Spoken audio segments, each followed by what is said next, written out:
अगे तोरे कारनामा बानी गेलियो गाँवा के पागल गे तोरे कारनामा अगे तोरे कारनामा बानी गेलियो गाँवा के पागल गे तोरे कारनामा अगे केतना तोरा माना हलियो जनमो से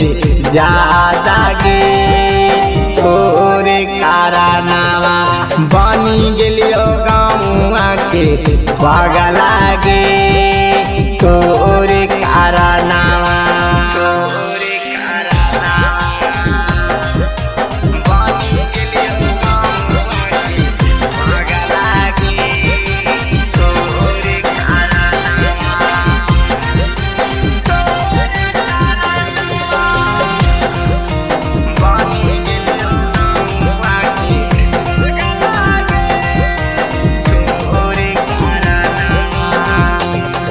अगे बागिया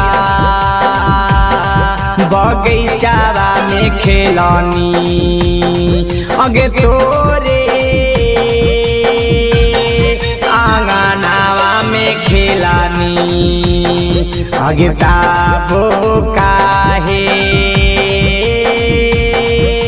छोड़ी चला गेनी अगे लागा दे दिया अपना परानावा गे तोरे कारनामा बनी गेलियो गाँवा के पागल गे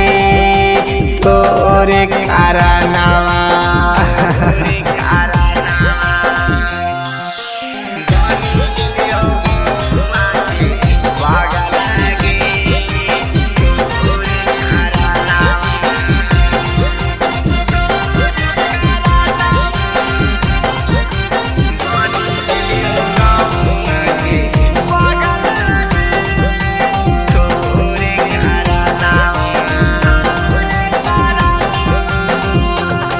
अगे मीठी